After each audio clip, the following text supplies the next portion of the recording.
So I'm Sasha Paz from Playtronica team. And here we have our guest, Enrico Bertelli. Perfect. From Conductive Music. We met with Enrico 3 years ago, I guess, more or less. And surprisingly, we both were doing the same things on different levels in different countries, but both of us inspired by education and music and technology. And both of us started with flute piano, as we now realized. And Enrico works with lots of schools and educational centers, and uses also a lot of technologies. And today we're going to discuss more of a focus of online tools, of course, with technologies too, and with gadgets too that you use, but maybe especially thinking of past year and how we all get over this quarantine time, probably using more online tools and apps. So yeah, please do. And yeah, we prepared some demo of new for both of us and you online too, but also Enrico will present his own instruments and tools that he is using. So please, welcome. All right. Thank you very much indeed. Happy to share this with you guys, of course. If you've got any questions at any stage, please jump in. And just to give you the spirit of our company, what we do is to provide an alternative point of view to students who are from challenging backgrounds.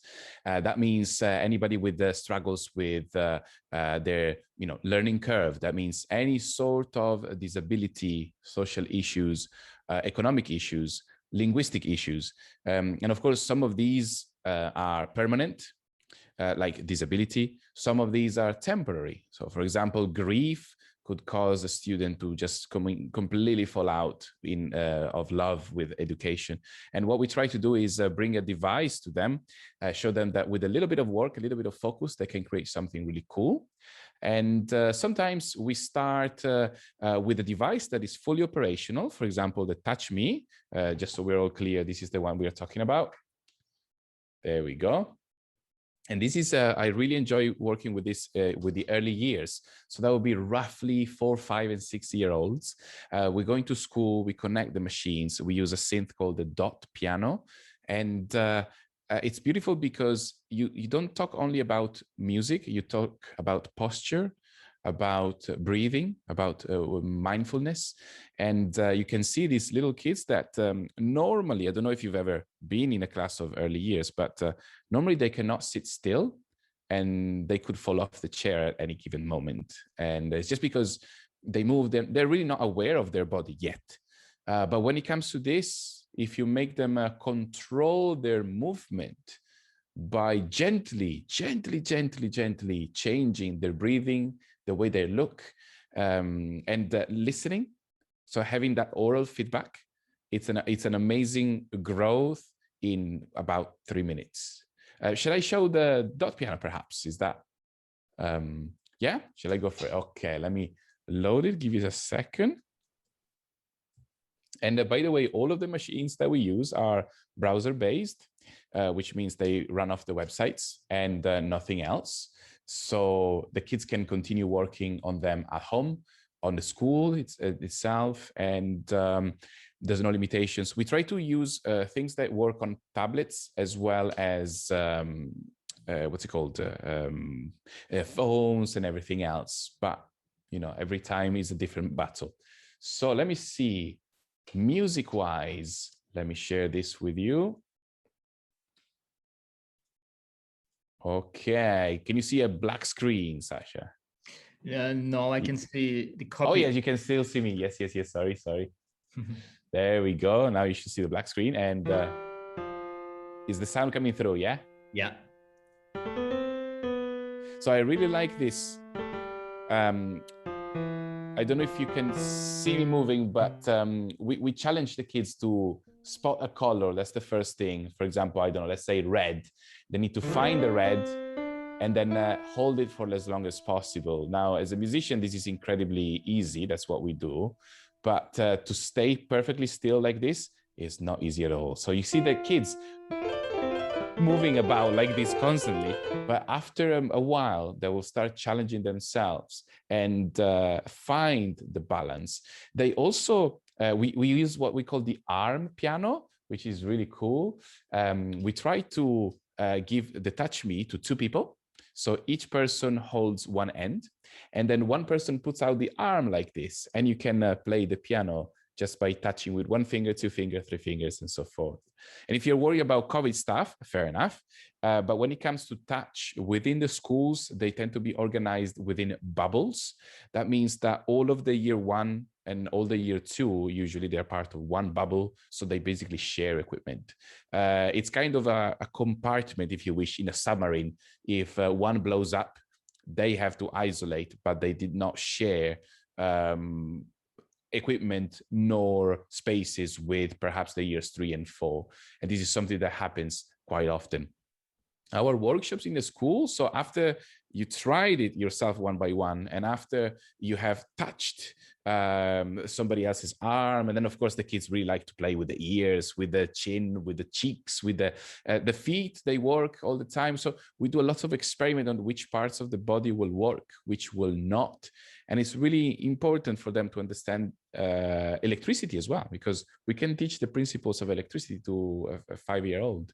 They will never understand it if it's on paper, but it will be very, very immediate by using this device.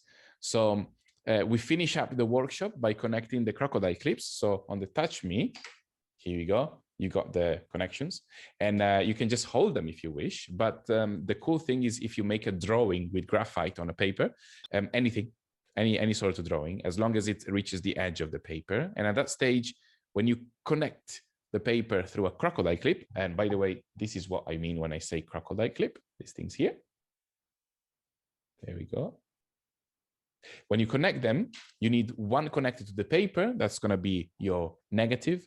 And then one can be in your hand.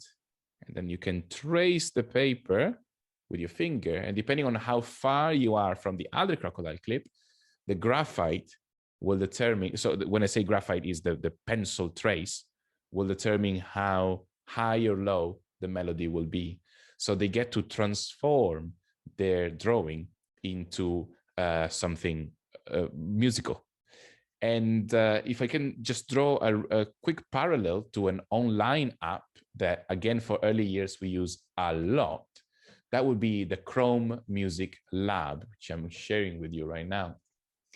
I don't know if you come across this. Sorry, go for it. Ask, what is the common drawing, and what instrument you're using for drawings? Is it one, or they all have different? Yes. So for the drawing, we tend to create a spiral. So we draw a spiral on the paper and we ask them to fill it in. It's just because if you give them too much freedom, the earliest they don't quite understand that you need to have one line and those things. And then the spiral is really good because in a small piece of paper, of course, you can have a lot of resistance because it works like a coil effectively. So that's pretty cool. And when it comes to the instrument, we use the 5th preset of this because it goes in circles like that.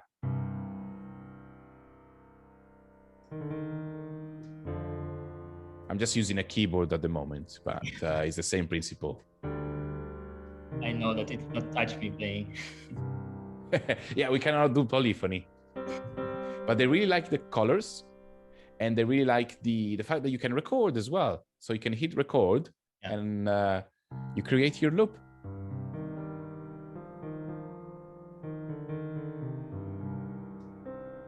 And once you're done, you press stop and it's looping. So I can move the octave above.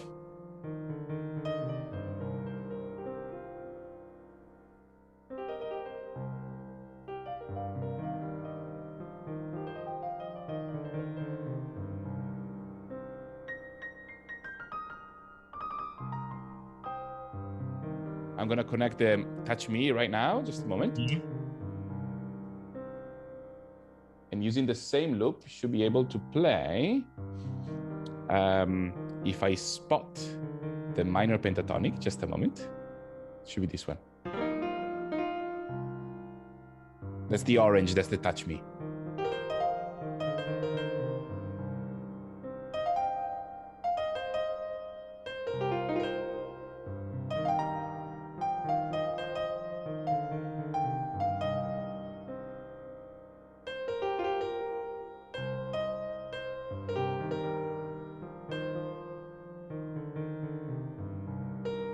That's it. So I think this is a really cool tool for the kids because, when we go into school, we tend to teach what is called STEAM. And STEAM means science, tech, engineering, arts, and mathematics.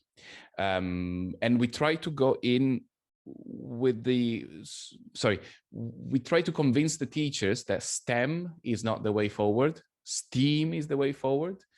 Because there's a major trend, I'm not sure if it's the same in the countries where you're logging in from, that STEM skills are the most important ones. But personally, I believe that STEM skills are nothing but the plant workers of 100 years ago. So yes, coding is going to be great, but if you don't learn anything else that goes along with it, as soon as that code is deprecated, you're worthless to society. And unfortunately, in a capitalist England that we are operating now, that's a major problem. Whilst if you've got that artistic background, that's the STEAM, you're able to reinvent yourself constantly. And that doesn't mean retrain in a different career. It means having that resilience that says, okay, I can learn a new skill, I can integrate it with what I know, and I can invent a new business model, for example. So I don't know, Sasha, is this something that you've seen in your educational experience as well, or is that more of an English thing? I have to say it's at some point you went much more deeper in the system, because when we're facing the situation that teachers, they don't really understand the outcome and they don't value the process itself, they say that, okay, but what's the purpose of playing on vegetables? What at the end, what I will get? So from that moment, we stop arguing. We just, okay. So yeah, we didn't go that further. So I can't say anything about that, unfortunately. Okay, no problem. So I'll give you, because we're facing the same problem. So I'll share with you our solution, and maybe I hope it inspires others as well. So this is our online learning platform. So the idea is when we go into schools, here's our lovely platypus. When we go into school, we give what we call the Spark sessions. So we bring the machines such as the Touch Me and other things, and we give them that experience. But of course, when we leave, they are left without the device. And unless they invest, they don't know how to follow up. So we created these courses. And since we're about to talk a little bit about the Chrome Music Lab, I'll show you what we have created to basically speak the teacher's language. So these are the different courses. When you see year 1 and 2, that roughly means 5 and 6 year old, 7 and 8, 9, 10, 11, 12. So this one, for example, is based on the Kandinsky, which I can show you in a moment, of the Chrome Music Lab, which is basically addressing the same thing. Yes, but what's the point of playing on the bananas or whatnot? So we have created videos, and they go step by step showing the teachers how to work on this, especially because the teachers don't really know how to use it. They're not confident enough. That's one of the key issues. But what we've done is create the material in their language. So we prepared teaching slides that are, and this is in the words of teachers, idiot proof, so that even a non-specialist can use to teach. So you can see step by step. We created some paper tools because some of the kids don't have internet connections strong enough to maybe check on the internet. And again, personally, I believe this is a complete lie, because every child has got an iPhone, every child is on YouTube, and every child knows it inside out. But we just need to go with the policymaker. So we'll just say that this is a problem. It is not. But this is probably the key part, is the lesson plan. So when they say, yes, but what's the point of doing this? We tried, I don't know if you can read it, sorry, it might be a bit tiny, but NC means the national curriculum, which is what the state schools need to follow in order for the school, for the teachers and the kids to complete the year. So we made connections with art and design, with music, with mathematics and computing. Maybe you can, as an example. Sorry. Make a zoom in. Is it possible? Oh, sorry. Yes, of course. Yeah. There we go. Yeah. That should be better. So for example, in mathematics, in the Chrome Music Lab, if you draw a triangle, you get drums. If you draw the triangle wrong, you get a string instrument. And I think that is a wonderful thing to learn how to draw the shapes. Because remember, these are really young kids. Drawing a triangle for us is obvious, but for the kids it's different. And I'll show you how this is different. When it comes to computing, we cheekily included a loop as an algorithm, because eventually an algorithm is a set of instructions that a computer goes through to complete a task. And creating a loop is exactly the same thing. So let me show you. Kandinsky, by the way, is part of the Chrome Music Lab. And it's very connected to dot piano because it's got that element of drawing. You can do a squiggly line. Does this come through, Sasha? Can I just check? Yes. You get the sound, yeah? So you got... So this is very simple. Fair enough. That's good. But then we can make a circle and we've got voices. Then we can make two circles. And then we've got chords. Yeah, and now we can organize them by using triangles. That's your kick. But if you do the triangle like this, that's not seen as a triangle. It's seen as three separate strokes. And now I know that this might be a bit far-fetched, but I think it's a great opportunity to teach the kids to put themselves into somebody else's shoes. In this case, inside the computer's shoes, because this is a triangle, yes. But the difference, first of all, is a color feedback. You can see that this is bright green, this is dark green. So there must be a difference. And this is a great way to get the kids thinking. Secondly, this was done with a single stroke. This was done with three separate strokes.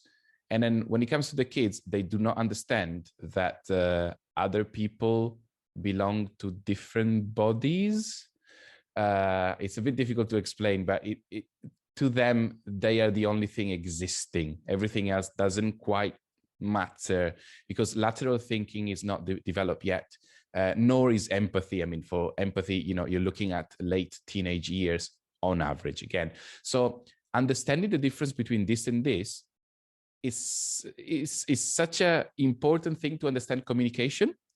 You can say, you can make a parallel with languages.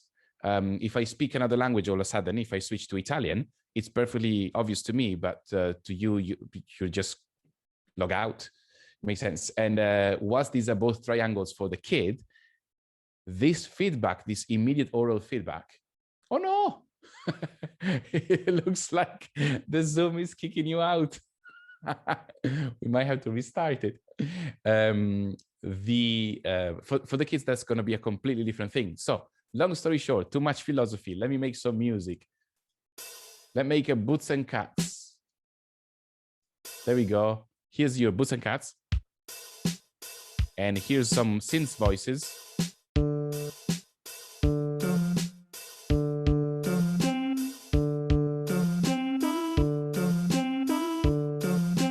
Chords.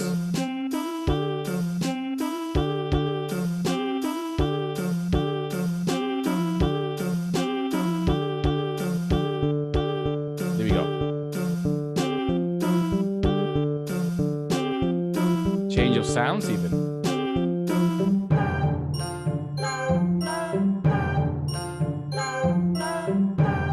And this is just one of the options. Then you've got lots and lots and lots of different apps that you can use, different things, different solutions. Your imagination is the limit. So these are the things that we tend to work quite a bit with the young kids. And I wonder, I don't know if, Sasha, if you've got any questions or something before we plow through other materials. To be honest, I was making another meeting. Oh, I see. That will happen in 5 hours. Oh, sorry, in 5 minutes. I will drop a link here. Sure. I have a lot of questions, but I think it's better to go on because I really love. I never was looking through Kandinsky app, and I really like how you describe the application of it and sorting the thing that the result of the lesson is not that important as the process. I think that's a good thing. Yes. always to keep in mind. But so for everyone, I'm sending the link that will work in 4 minutes for for continuation of our conversation. And let's go on. Okay. So basically, once we get kicked out, we'll jump on that link. Okay, no problem. Shall I? So I've got two choices. I think, when it comes to Chrome Music Lab, I think you can just go on it and play around with it. I think it's pretty cool. Since one of the themes was collaboration, let me share really, really quickly one more thing, which is the shared piano. So when you go through the apps, this first one here is the shared piano. So maybe we can try it. I'm going to put it in the link if you guys want to try it. It's there. If you click on it, it will load on your Chrome, and you can play directly. So if you have any MIDI, I mean, I'm playing with the Touch MIDI right now.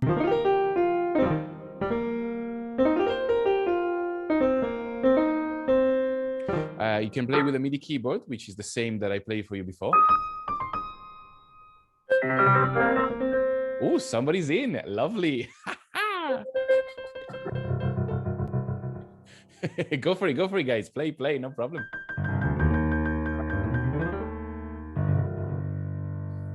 This is awesome.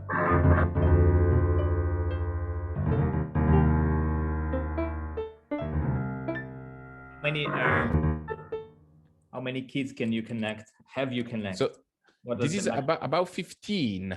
So it gets a bit mad, but it's pretty cool. Yeah. And do you organize them somehow so that they become a one orchestra? I think it's possible, right? Yes, you can. So if you're using a keyboard, you can use your A, S, D, F, G. So these are the white keys of the piano. But if you press Z, you go down 1 octave. And Z again, and so forth. So you can use just a computer keyboard, which is pretty good. When it comes, there's a kind of a catch-22 here. The younger kids, they tend not to use laptops as much. They tend to be on iPads, in which case, it doesn't matter how much you try and you tell them, play at the top, play at the bottom. It's going to be messy. But if you're doing this workshop with slightly older kids, say 8 or 9 years old, they will be able to understand and they will just stick to those keys. So you can, absolutely, you can. And then you can change there's a few sounds here as well. So you get the strings, you get different things. So somebody can do the bass, for example. Here you go. Oh my goodness, 2 bass.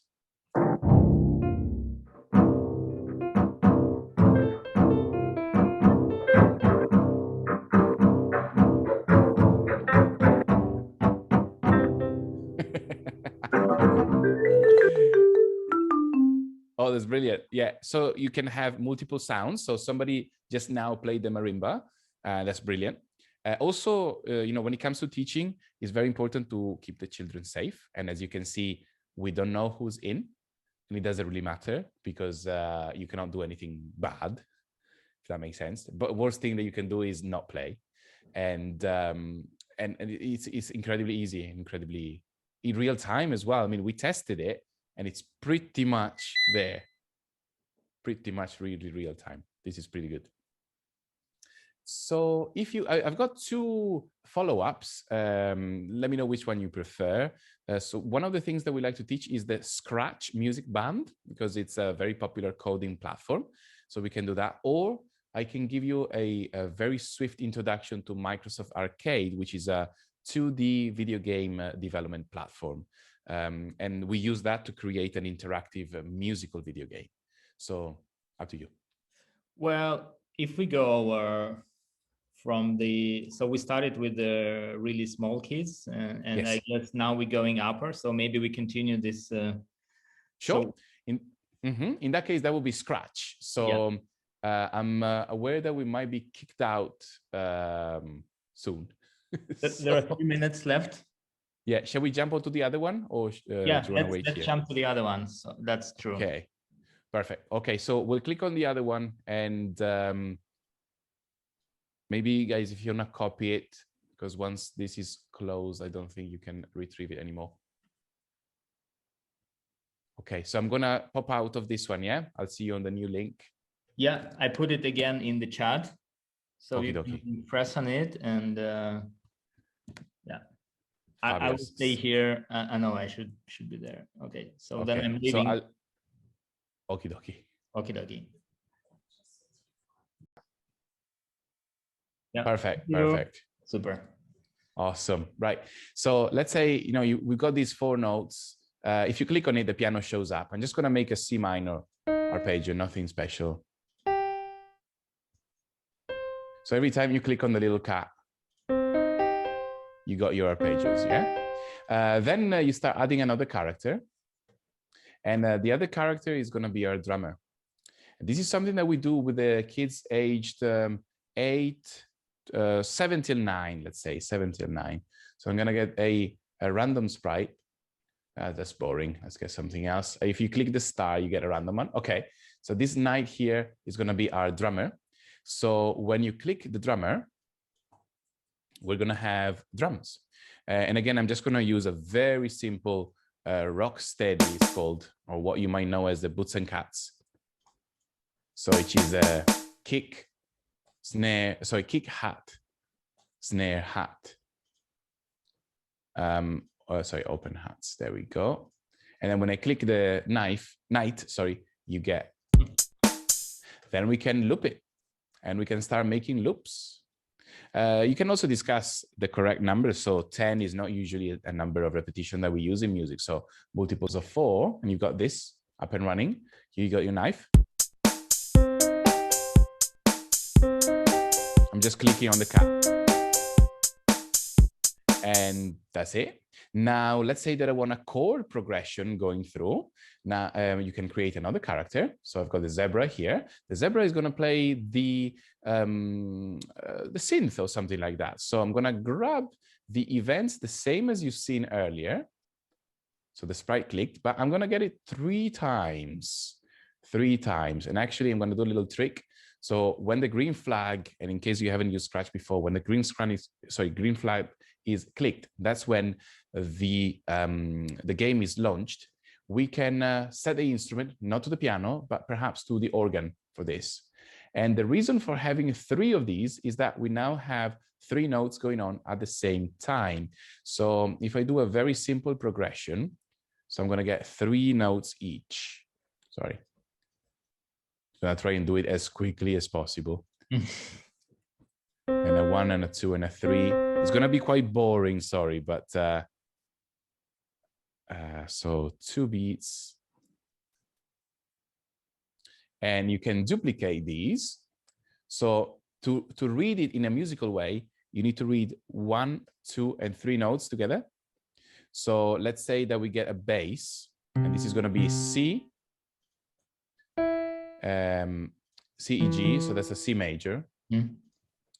And then again, I'm not sure if the people logging in, they read music or not, but just going to do a very simple progression.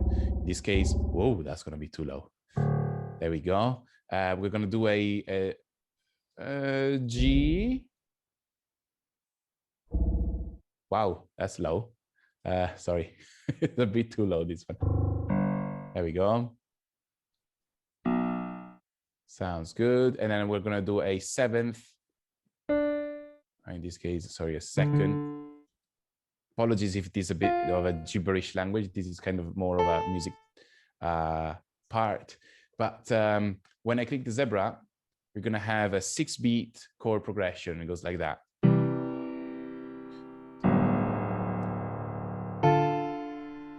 And then you should continue it, right? But just as a starting point, you click the knight, chords.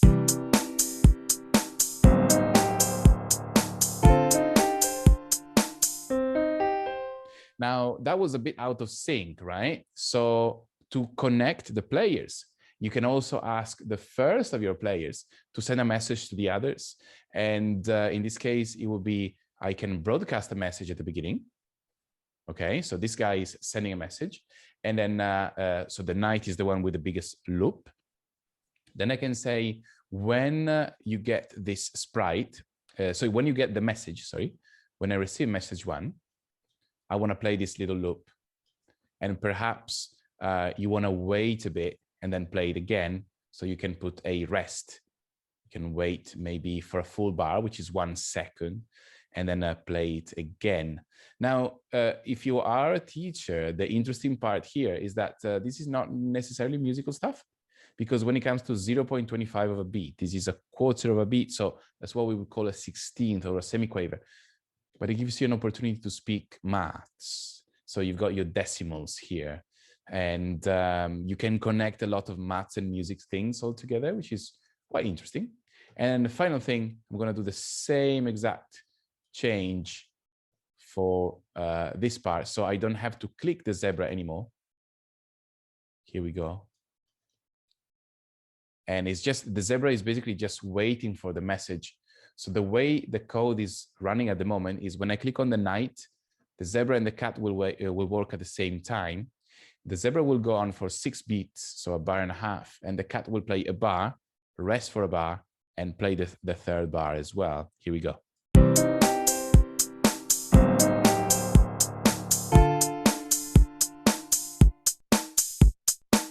That's it. You might have noticed that there was a little glitch in between the 6th and 7th loop of the night. Unfortunately, that's quite inevitable because Scratch is not made for music. So you may drop, once you drop a few frames. Also consider that we're running Zoom, so the browser might be slowed down a bit. But the cool thing is that everything works off a browser, and it's free to use, it's free to save, free to share. So, if you're interested in these things, please let us know. We've got our courses available. And, if you're interested in a course from a school, give us a shout. That's exactly what we do, both in person and online. So the process goes collaboratively, right? So they can at the same time compose one piece like you were doing now, or they need to have like changes? So this particular one, you will do it independently.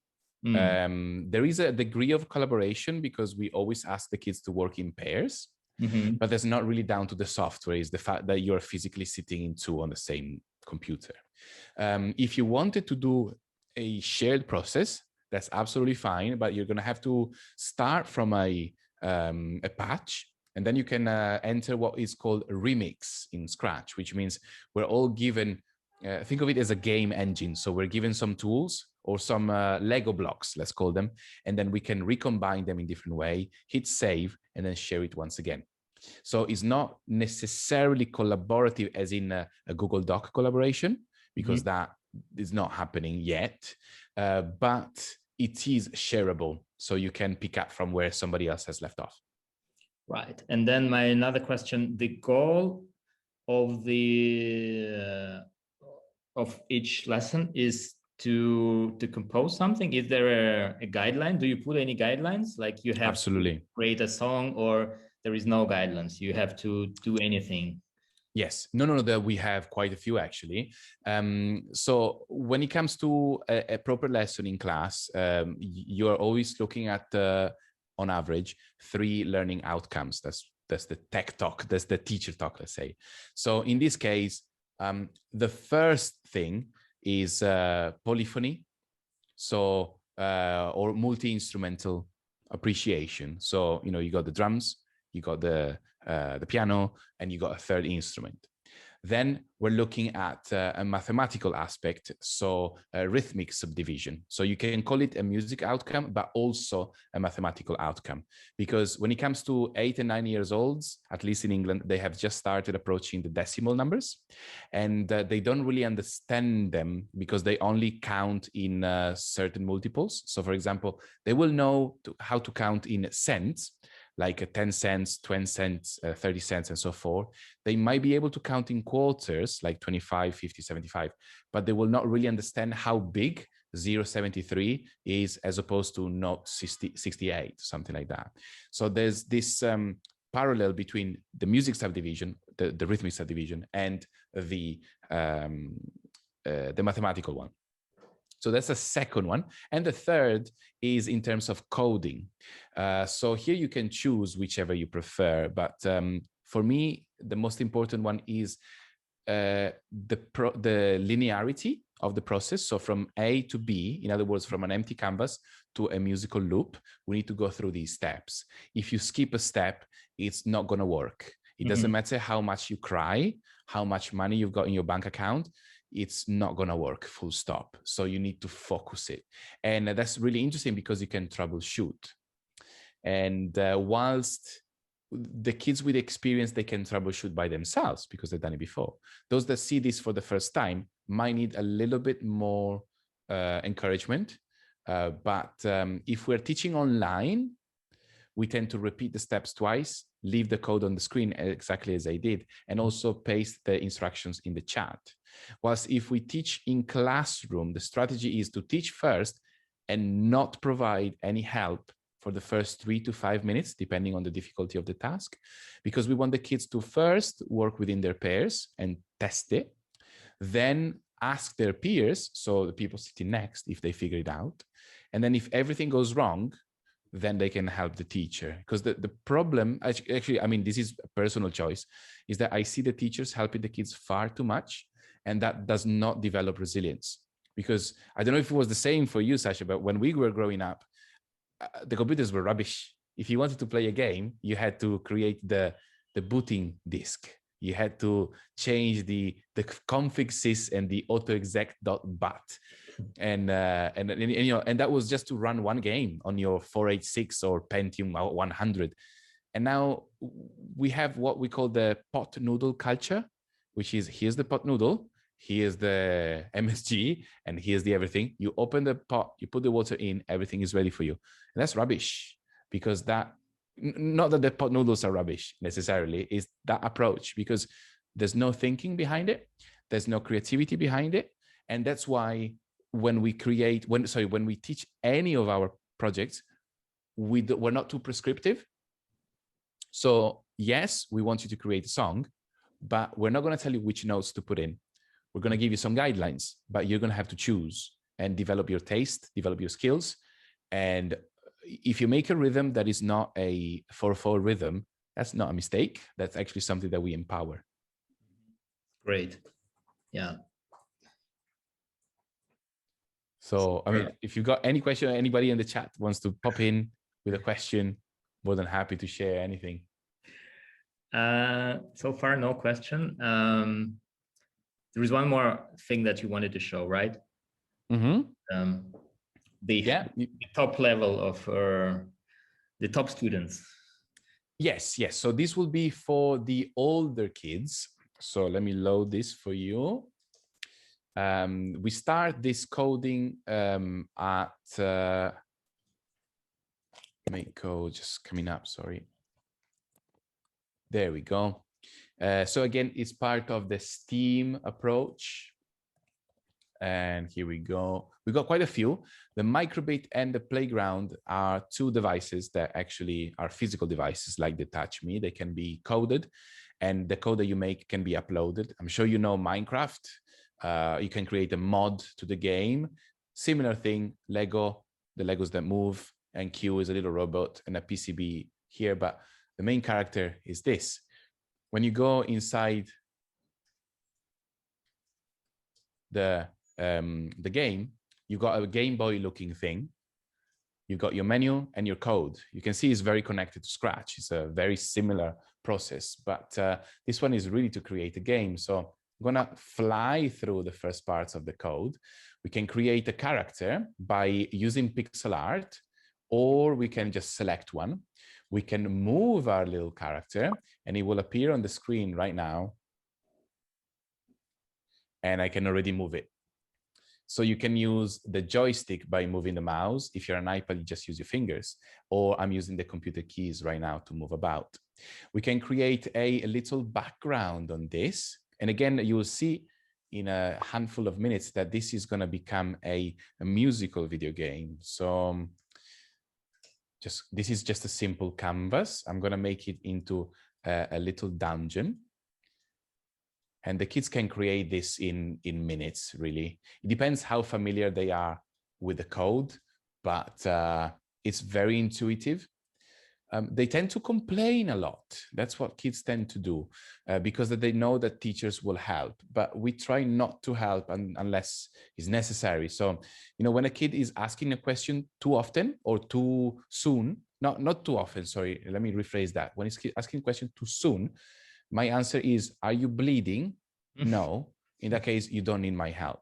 Because it's this pot noodle culture, it's the teacher is there, can't be bothered, I'm gonna ask. I don't like that, because that does not create resilience, that does not teach you anything, sorry. Yeah. So here we go. We've got the dungeon, we've got the floor in 3, 2, 1, go. And I'm just gonna create a couple of special tiles, a red one and a white one.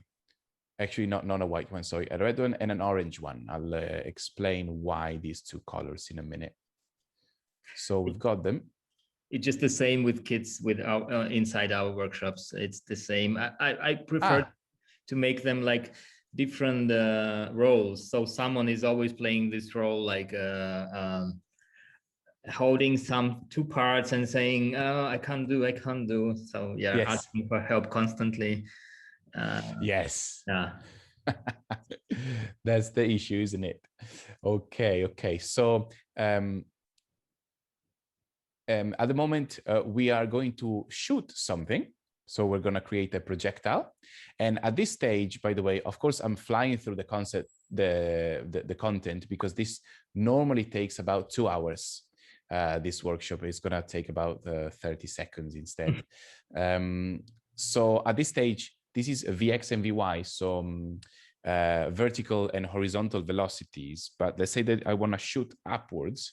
I'm going to zero out my left and right and put -50 for the verticality. So we can talk about coordinates with the kids. And that's another learning outcome. So you see, I can shoot now, and those things, they're going up.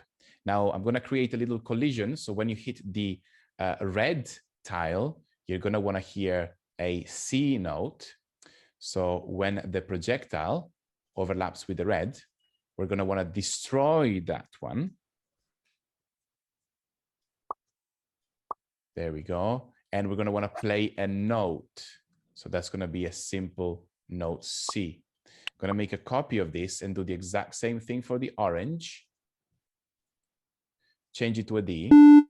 And if I go inside and play now, you should be hearing a C note and a D note.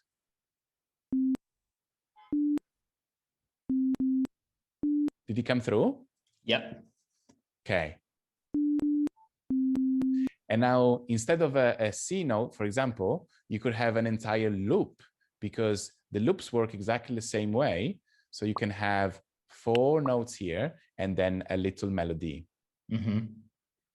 This is an 8-step sequencer, which is really cool. We like it not only to create a melody. For example, here we go. And but if you completely mess up the BPM, the beats per minute, maybe 1200, now you have a sound effect, because that's going to run through really quickly.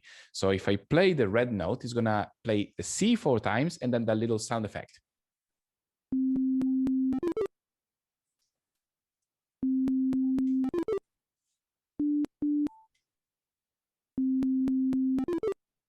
And, that's a very simple idea on how to create an interactive game with the Make code. We have used the same idea to teach at university level as well. So we created, we were exploring creativity in a course across science and music. And I was teaching the students there, undergraduates, so 18 to 20, how to create a generative composition. So we would let the computer decide which tiles to put on the screen. And then by walking on top of the tiles, different elements, different musical elements will pop through. Right. Well, how do you solve the situation when it's online that kids start losing the concentration and they just don't follow and nothing is happening? Okie dokie. So when it comes to online, there has been a massive pre-selection of your audience. So we tend to work with the children from challenging backgrounds. And unfortunately, when you go to online stuff, they just don't join because the family is not there to support. Because maybe, I mean, schools tend to blame it on technological issues, like they don't have the tablet, they don't have the data plan.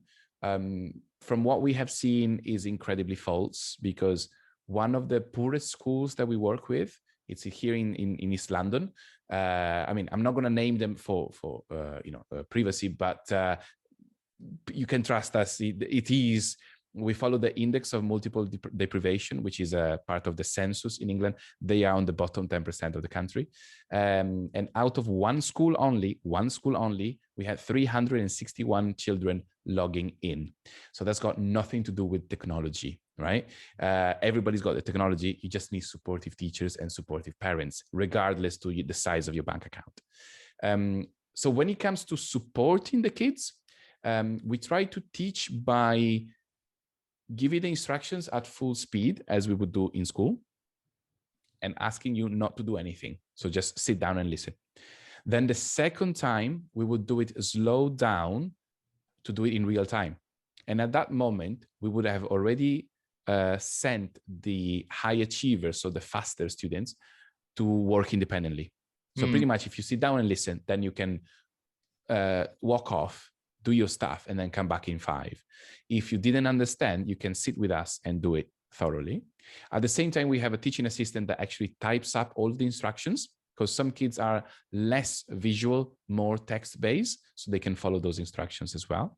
And for those that fail all of the above, maybe they don't speak English, maybe the audio is jittery, it could be a connection issue. They will see it on the screen. If all of these fail, for example, your little brother or little sister got hold of your iPad, turn it off, and you're out of the Zoom, then we share the link to our work every 10 minutes. So if I were to share, for example, actually I can do it right now. If I share the code that I've just made on the Zoom, 3, 2, 1, here you go. If you click on that link, you will see the exact same game that I've made, and you can play it on your browser. And if you click on edit, you will be catapulted straight into my page. Well, into your version of my page. Yeah. So you're basically covering all the channels that are possible to work with different senses, so to say. Absolutely. Absolutely. Obviously, the greatest part of the job comes before the start of the workshop, because teaching is a piece of cake. I mean, it's our job. We've done it. I've personally been teaching for 15 years. So, if you cannot teach, you shouldn't be doing this job. But the really, really tough part was, how do we get to the parents? So especially during lockdown, the schools were basically like a porcupine. They were just closing in or sticking their hands out under the sand. The general policy, which was quite sad, is since we cannot reach all of the students, we're not going to reach any of them.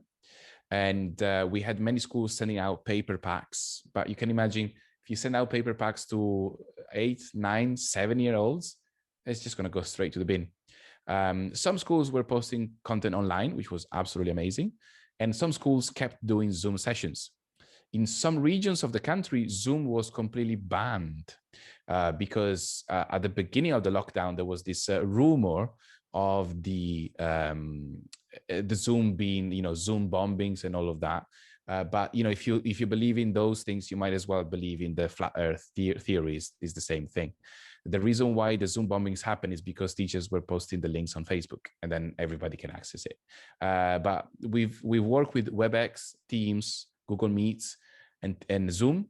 And Zoom was by far the safest and the easiest to manage, because we can lock people out. You can lock the cameras, you can lock the mics, or you can open them when it's needed. You can do the webinars, you can do the normal sessions like this one. That was incredibly easy. And again, we're not paid by Zoom. We are actually paying Zoom for the subscription. I'm just saying, out of all those that we use, that's the most reliable, and it never crashed. So that was pretty good. Yeah.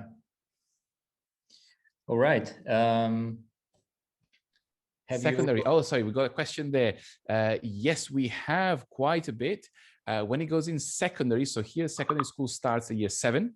That would be age 11 or 12 and above.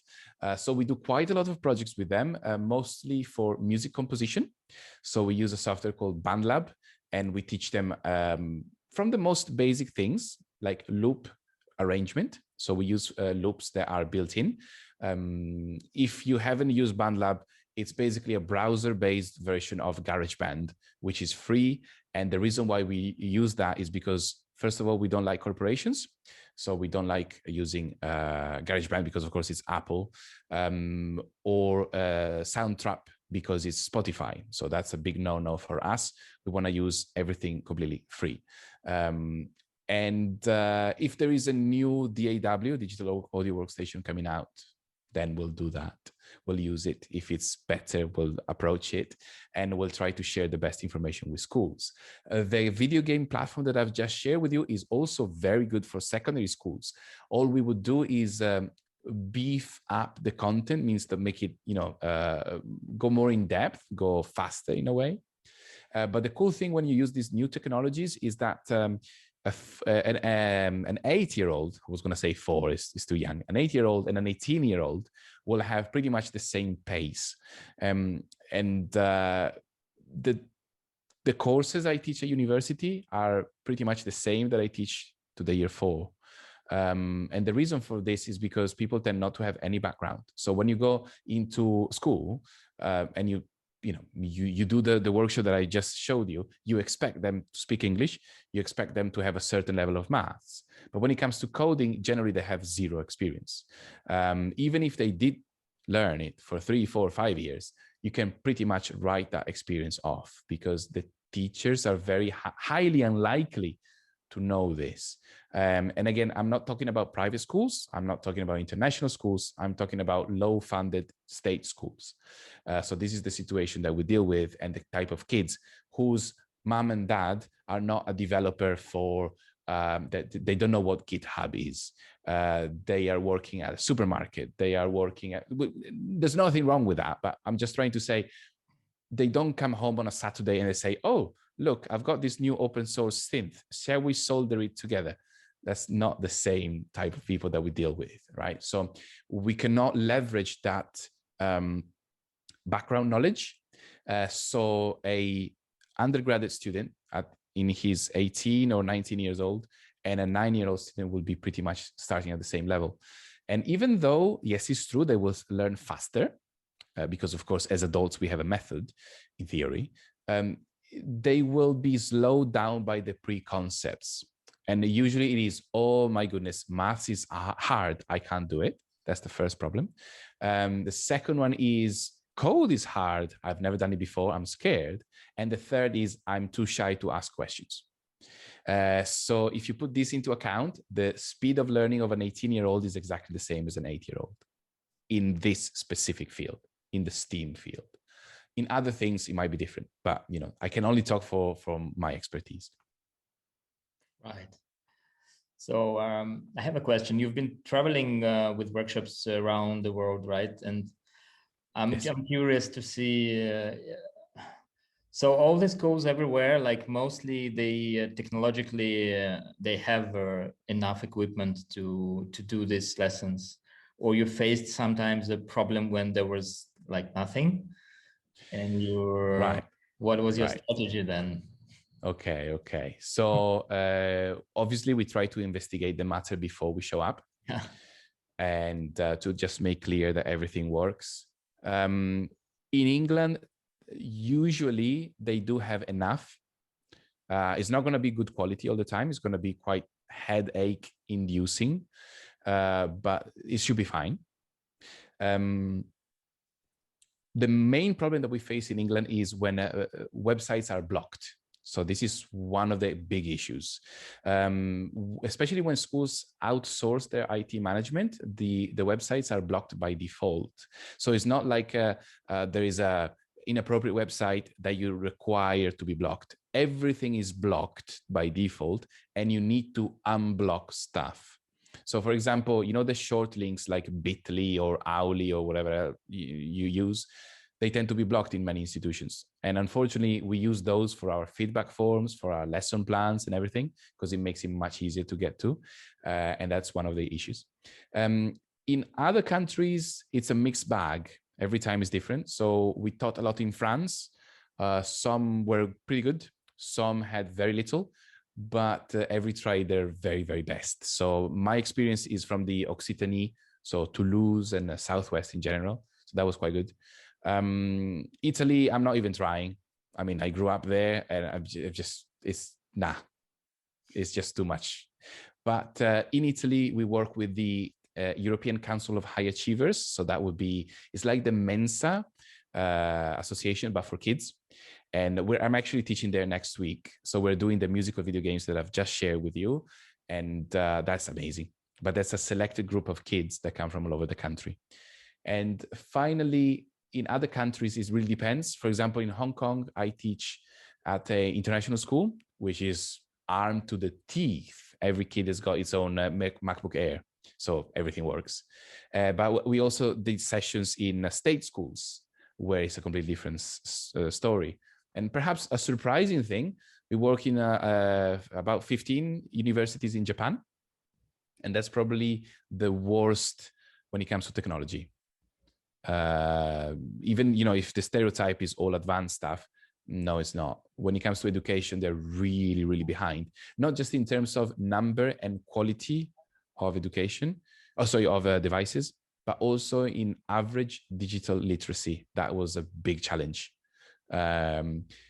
which is a shame because people learn really quickly and really well, regardless to where they're from. They're just blocked by their own school. Right. And be careful, I didn't say blocked by their own teacher, I say by the school, because some of the teachers that we meet are absolute saints, and saint is not even enough. It's even more than that. But yeah, sorry. Well, there is another question.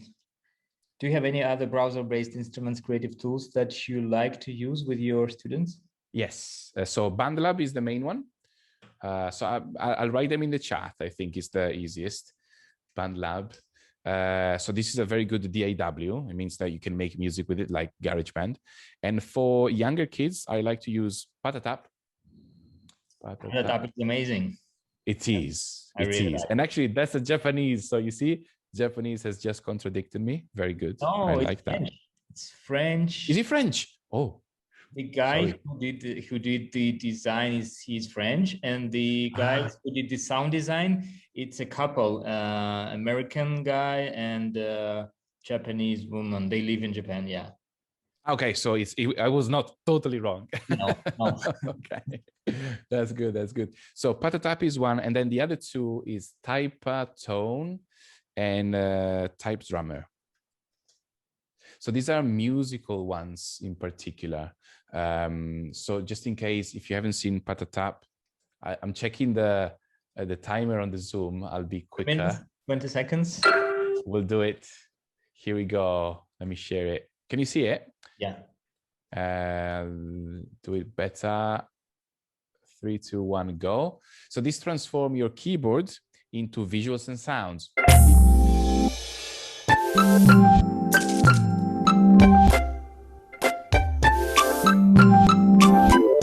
I'm just typing on the keyboard. For example, this is my name. This is Sasha.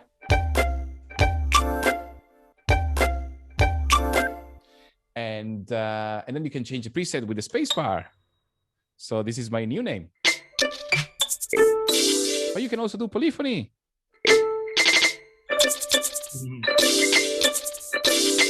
And then Typatone transforms writing and